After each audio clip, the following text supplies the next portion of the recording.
성경 사경회를 시작하도록 하겠습니다. 오늘은요, 다음 주일은 추석 명절입니다. 그래서 여러분들이 추석 명절날 가정 예배를 드리면서 하실 수 있는 설교를 간단하게 준비해 봤습니다. 그래서 오늘 설교를 여러분 들으시고서 이것을 여러분 것으로 만들어서 가정 예배 드릴 때 활용하도록 이렇게 하세요.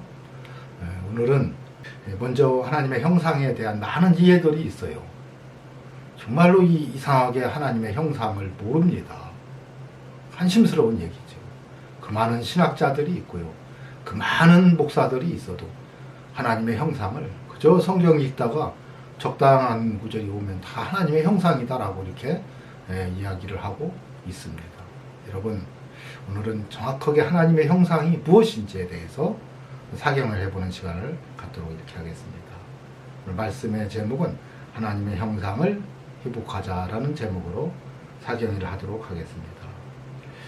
여러분, 하나님의 형상을 어거스틴은요, 하나님께서 주신 실체적인 요소, 즉 사람에게 주신 자유의지를 하나님의 형상이라고 이렇게 주장을 했습니다.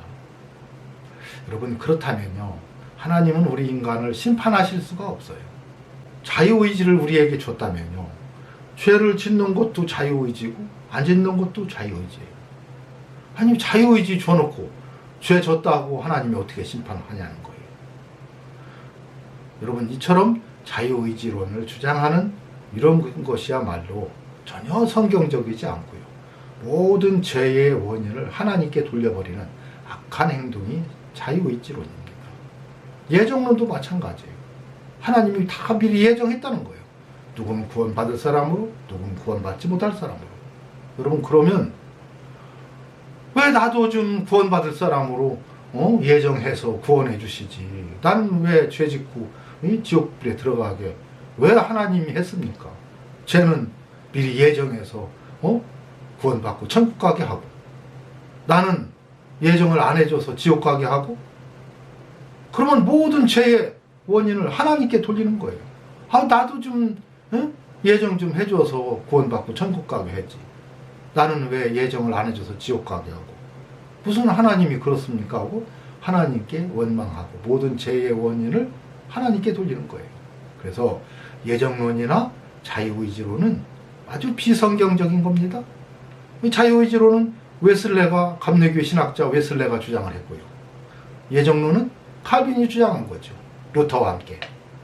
여러분, 이런 것은 아주 비성경적인 거예요. 하나님은 그렇게 자유의지를 준 적이 없습니다. 어거스틴은 자유의지를 하나님의 형상으로 보았고, 칼빈과 루터는요, 어거스틴과 똑같이 맞다, 자유의지론을 인정을 하되 에베소서 4장 24절과 골로새서 3장 10절 말씀에 의해서 하나님의 의와 하나님의 진리와 거룩함과 지식이 하나님의 형상이다라고 주장을 했습니다. 또 신정통주의자 브루너와 칼 바르트는요, 하나님의 세위의 관계성, 성부, 성자, 성령의 관계를 하나님의 형상이다라고 이렇게 주장을 했습니다. 너희는 여호와의 책을 자세히 읽어보라고 했어요. 여러분, 성경은 자세히 읽어봐야 됩니다. 하나도 빠진 것이 없고 짝이 없는 것이 없다고 했어요. 왜? 여호와 하나님이 말씀하셨고 그의 신 성령이 모았기 때문에 다 짝이 있고 다 빠진 것이 없다. 그리고 자세히 좀 읽어봐라. 오늘은 그래서 하나님의 말씀을 자세히 읽어보는 시간을 갖도록 이렇게 하겠습니다. 창세기 1장 26절에서 31절. 하나님이 가라사대 우리의 형상에 따라 우리의 몸대로 우리가 사람을 만들고 그로 바다의 고기와 공중의 새와 육축과 온 땅과 땅에 기는 모든 것을 다스리게 하자 하시고, 하나님이 자기 형상 곧 하나님의 형상대로 사람을 창조하시되 남자와 여자를 창조하시고 하나님이 그들에게 복을 주시며 그들에게 이르시되 생육하고 번성하여 땅에 충만하라. 땅을 정복하라. 바다의 고기와 공중의 새와 땅을 움직이는 모든 생물을 다스리라 하시니라 그랬어요. 여러분, 하나님의 형상대로 사람을 만드시고 그들에게 복을 주시고 땅에 충만하라, 땅을 정복하라, 모든 생물을 다스리라 이렇게 말씀하셨습니다. 똑같은 말이 다시 한번 반복되죠. 창세기 2장 7절에서 9절. 여호와 하나님이 흙으로 사람을 지으시고 창조하시고 그 코에 생기를 불어넣으시니 사람이 생명이 된지라 그랬어요. 이 사람은 아담입니다. 아담이 생명이 된지라 그랬어요. 하나님의 형상대로 창조하시고 흙으로 사람을 빚으시고 그 코에 생기를 불어넣어 생명이 되게 했다. 그들에게 복을 주시며 그랬어요. 여러분, 복이 뭐예요? 생기를 불어넣어 생명이 되게 한 것이 복입니다. 여러분, 복은 바라크예요. 바라크라는 말의 의미는요, 무릎을 꿇다입니다. 경배하다 이런 뜻이에요. 그게 하나님이 복을 주시며 그들에게 이르시되 무릎을 꿇게 하시면서 여호와를 경배하게 하시면서 여호와만을 경외하고 여호와께 무릎을 꿇게 하시면서 하시는 말씀이 뭐라고요? 생육하고 번성하라. 생육하는 거 뭡니까? 성장하라는 거예요. 크라는 것, 자라나라는 겁니다. 뭐 우리 육체가 자라나는 거예요? 여러분, 무릎을 꿇게 하시면서 여호와 하나님께 무릎을 꿇게 하시면서 생육하라는 거. 이 무릎을 꿇는 것이 자라나라는 겁니다. 하나님께 예배하고 경배하는 것이 자라나라는 겁니다. 생육하라는 거예요. 또 번성하라는 겁니다. 번성하라는 말은 뭐예요? 여러분, 너만 자라나지 말고 자녀에게 부지런히 가르쳐서 자녀들도 다 여호와께 무릎을 꿇고 여호와만을 경배하게 하라 이 말입니다. 그래서 땅을 정복하라는 거예요. 여러분, 땅 정복하라니까 뭐 싸워갖고 땅 뺏게 하고 나라 넓히라는 얘기예요. 여러분, 하나님이 사람을 흙으로 지으시고 그렇죠? 그 코에 생기를 불어넣어 생명이 되겠습니다. 이것이 복이에요. 자, 그런데 생명이 떠나면 그냥 흙이 되는 겁니다. 우리 몸을 뭘로 만들었어요? 흙으로 지으셨어요. 자, 여기 땅을 정복하라. 땅은요, 흙을 정복하라는 거예요. 또 흙에 충만하라는 것입니다. 그러니까 이 육신이 성장하고 이 생육하고 번성하는데 무엇이 여호와께 무릎을 꿇고 여호와를 경배하는 것이 이 육신에게 충만하게 하라니. 여러분, 육신이 죄를 지으면 영이 죽어요. 하나님의 영이 떠납니다. 이것이 죽는다는 거죠. 다시 말해서 여호와께 무릎을 꿇고 여호와만을 경배하는 이 거룩한 행위가, 이 하나님의 의가 이 땅을 충만하게 하라. 이 육신에게 충만하게 하라 이 말입니다. 또 땅을 정복하라. 여러분, 이 땅을 완전히 내 것으로 만들어라 이 얘기예요. 여러분, 육신이 연약해서 죄에 빠지지 말고 완전히 육신을 정복해서 내 것으로 만들어라는 얘기예요. 여러분, 이것은 무슨 얘기예요? 여러분, 어떤 사람들은 담배를 그렇게 끊지를 못해요. 이게 생각은 끊고 싶다는 생각을 막 갖지만은요, 막 입이 땡기니까 못 참는 거예요. 결국 담배를 피워요. 여러분, 이거와 같은 겁니다. 내 몸을 정복하라 이거예요. 네가 생각이 끊어야 되겠다 하면 끊지 왜 그걸 못 끊느냐는 겁니다. 육신에게 져서 육신에게 정복당하지 말고 육신을 내가 내 생각이 지배하고 정복하라 이 얘기입니다. 그리고 모든 생물을 다스리라. 이 말의 의미는 뭐예요? 이 모든 생물들로부터 다스림 당하지 말라는 거예요. 내 육체가 다스림 당하지 마라.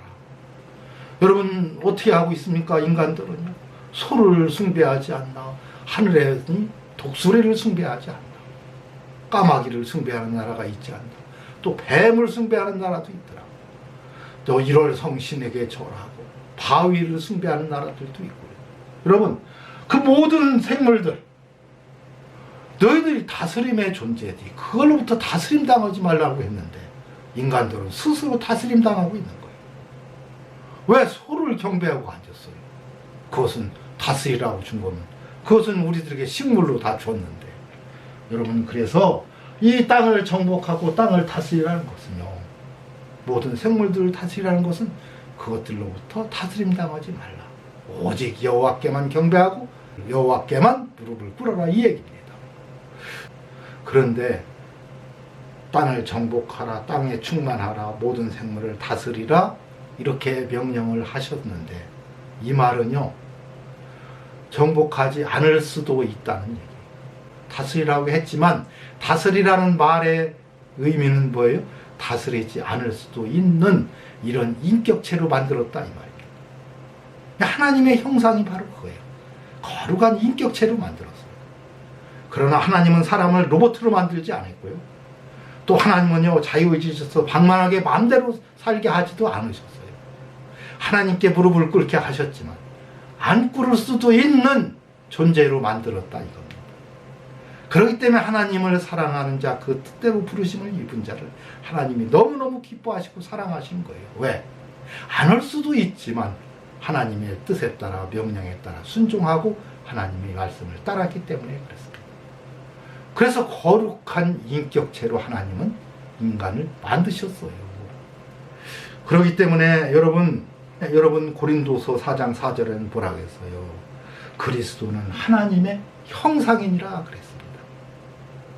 여러분, 우리에게 인격체로 만드신 하나님은요, 하나님 스스로가 아주 거룩한 인격체신 거예요. 하나님의 형상, 그리스도는 하나님의 인격체입니다.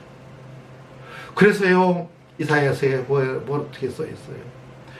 그는 실로 우리의 질고를 지고 우리의 슬픔을 당하셨거늘 우리는 생각하기를 그는 징벌을 받아서 하나님께 맞으며 고난을 당한다 하였느라. 그가 찔림은 우리의 허물을 인하며 그가 상함은 우리의 죄악을 인함이라.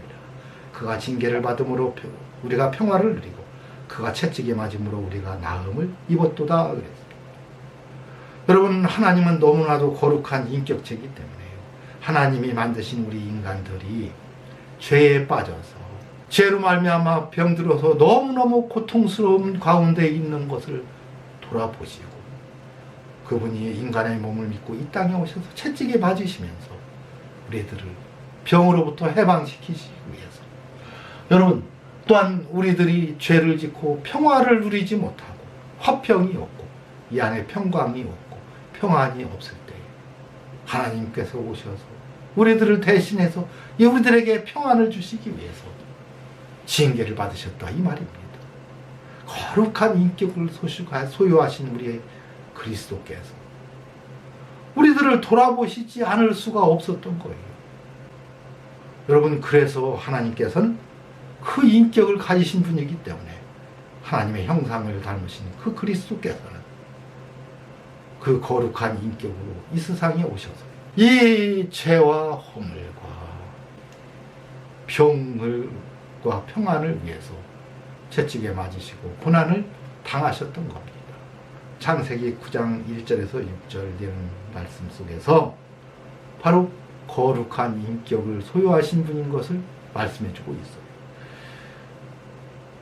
하나님이 노아와 그 아들들에게 복을 주시면서 말씀하시는데 똑같이 생육하고 번성하고 땅에 충만하라고 하죠. 그러면서 그러나 고기는 그 생명되는 피채 먹지 말라고 합니다. 피는 뭘 상징합니까? 피는 곧 생명을 상징하는 거예요. 실체적인 피지만 그것은 생명을 상징하는 겁니다. 자, 그런데 이 생명되는 피채 먹지 말라는 거예요. 내가 반드시 너의 피, 곧 너의 생명의 피를 찾으리니. 생명의 주인은 누굽니까? 하나님이죠. 하나님이죠. 생명의 주인은 하나님인데 그 생명인 피채 먹지 말라는 것은 그 생명은 내 거기 때문에 내가 도로 찾겠다는 거예요. 그래서 내 건데 만약에 그 생명을 너희들이 임의대로 흘리게 하면 그 흘린 자에게는 그것이 하나님의 죄이기 때문에 대신 그 사람의 피도 흘리게 하겠다. 죽이겠다는 겁니다. 피를 흘린다는 것은 죽음을 얘기해요. 흙으로 사람을 지으시고 그 코에 생기를 불어넣어 생명이 되게 했는데 죄를 짓고 하나님의 영이 떠나자 그냥 흙으로 돌아간 겁니다. 이게 죽음인 거예요. 죽었다고 하죠. 그래서 사람이 피를 흘리면 이 죽으면 이 소리예요. 사람을 죽이면 너도 죽는다는 얘기입니다. 그래서 죄의 결과, 이 생명의 주인은 하나님인데 죄의 결과는 죽음이라는 얘기예요. 그러니까 내가 죄를 짓고 회개하지 않으면 내 영이, 하나님의 영이 떠나고 내 영은 죽은 영이 되는 거예요. 내가 나를 피를 흘리는 거예요. 그러면 하나님이요, 그 피값을 나에게서 찾겠다는 거예요. 내가 생명을 잃었기 때문에. 그래서 그 죄의 값은 사망인 거예요. 영벌에 처해진 거예요. 지옥불에 집어넣겠다는 겁니다. 그러면 내가 내 영을 살리려면 어떻게 해야 돼요? 주님은 회개하는 자에게는요, 바로 성령이 우리 안에 들어오시고, 그래서 우리를 다시 산 영이 되게 한다. 그러면 하나님이 그 생명을 찾을 이유가 없죠. 왜? 생명 되는 그 생명이 여기 있으니까. 다시 말해서 생명의 주인은 하나님이시고 그 생명을 우리들에게 부어 넣어 주셨기 때문에 죄를 지으면 그 생명이 떠나면 그 떠난 자에게서는 하나님이 죄를 묻겠다는 겁니다. 다시 말해서 하나님은 거룩한 인격체로 우리를 만들었기 때문에 얼마든지 우리들이 회개하고 하나님께 돌아올 수 있는, 여호와께 무릎을 꿇을 수 있는 존재로 만들었는데 그래도 돌아오지 않고 죄를 회개하지 않고 다시 말해서 피를 흘린 채로 그대로 내가 죽은 채로 있다면 그 피값을 물겠다는 겁니다. 그 죄를 묻겠다는 거예요. 여러분, 그래서요, 하나님은, 하나님의 형상은요, 거룩한 인격체로 우리를 만들었어요. 얼마든지 하나님께 무릎 꿇고 하나님께 회개하고, 그리고 그 하나님께 무릎 꿇은 그 산 영을 계속해서 유지할 수 있는 성결한 삶을 살 수 있는 인격체로 만든 것이 바로 하나님의 형상입니다. 그런데 그 하나님의 형상을 잃어버리면 하나님은 반드시 그 사람에게 책임을 묻겠다. 죄의 싹은 사망이고, 그래서 영벌에 처해지게 하겠다는 얘기를 하는 겁니다. 그 이유는 왜 그러냐? 하나님의 형상대로 거룩한 인격체로 만들었는데 얼마든지 하나님께 무릎을 꿇고 여호와 하나님을 이렇게 경배하면서 살 수 있는 존재로 만들었지만 인격적인 존재로 만들었기 때문에 거부할 수도 있게 만들었다 이겁니다. 그래서 거부하는 자에게는, 피를 흘리는 자에게는, 죄를 짓고 회개하지 않는 자에게는 분명히 그 피값을 묻겠다 이 얘기예요. 이것이 하나님의 형상대로 지은, 바로 거룩한 인격체로 지은 것을 의미합니다. 그래서 그 거룩한 인격체를 소유한 자는 로마서 12장 14절에서 21절에 그 덕목이 나오죠. 이 거룩한 하나님의 인격을 소유한, 하나님의 형상을 희복한 사람은 너희는 핍박하는 자를 위해서 축복하라. 그리고 축복하고 저주하지 말라. 구원받은 성도는, 너희는 구원받은 성도에게 한 얘기예요. 즐거워하는 자들과 함께 즐거워하고 우는 자들로 함께. 하나님의 형상을 희복한 자는 이러한 삶을 살아가는 거예요. 할 수 있거든 모든 사람들과 더불어 평화하라. 예수를 믿는다고 하면서, 목사라고 하면서 편가르기 하고, 원망하고, 남 탓하고, 막 증오하고, 악담을 하고요, 미워하고, 시기 질투하고, 이런 목사들이 많이 있습니다. 특히 막 보수와 진보로 나눠갔고요. 참 그들을 보면은 저게 목사인가 싶어요. 하나님의 형상을 도저히 찾아볼 수가 없습니다. 거룩한 인격이라고는요, 찾아볼 수가 없어요. 어떻게 그렇게 미워하고 시기 질투하고요, 무슨 막 빨갱이니 뭐니 막 말을 하고요, 자기하고 다른 의견이면 무조건 틀린 거고, 이것은 막 악이고 자기만 의로운 거예요. 여러분, 이건 하나님의 형상을 잃어버려서 그렇습니다. 아까 로마서 12장에서 읽었듯이요. 악을 악으로 갚지 말라고 했어요. 또 선으로 악을 이기라고 그랬습니다. 이것이 하나님의 형상을 소유한 자인데 하나님의 형상을 잃어버린 자들이 너무도 많아요. 막 극우 유튜버들이 하는 내용을 보면요. 도저히 하나님의 형상을 찾을 수가 없는데 예수 믿는다고 하는 막 집사, 권사, 장로, 목사들이 막 악담 저주를 하고 욕을 하고요. 여러분 어떻게 저럴 수가 있나 싶습니다. 여러분 이것은요 하나님의 형상이 아닙니다. 그것은 거룩한 인격체가 아니에요. 이것은 하나님의 형상을 잃어버렸기 때문에 그렇습니다. 하나님의 형상을 회복해야 됩니다. 그리고 온 가족이 다 하나님의 형상을 회복하고요. 마음에 참 평안을 얻고 참 기쁨을 얻고 주님이 주시는 참 평안을 누리시기 바랍니다. 이것이 바로 하나님의 형상을 회복한 자들입니다. 그래서 올 추석에는요. 온 가족이 다 함께 하나님의 형상을 회복해서 거룩한 인격을 소유한 자로서 하나님께 철저하게 회개하고 구원받은 성도로서 성령의 인도함 따라 살아가는 거룩한 인격체로 살아가는 것. 이것이 곧 하나님의 형상이다. 여러분 그래서 하나님의 형상에 대해서 여러분들은 간단하게 정리를 해서 가족과 함께 하나님의 형상에 대해서 설교를 하시고요.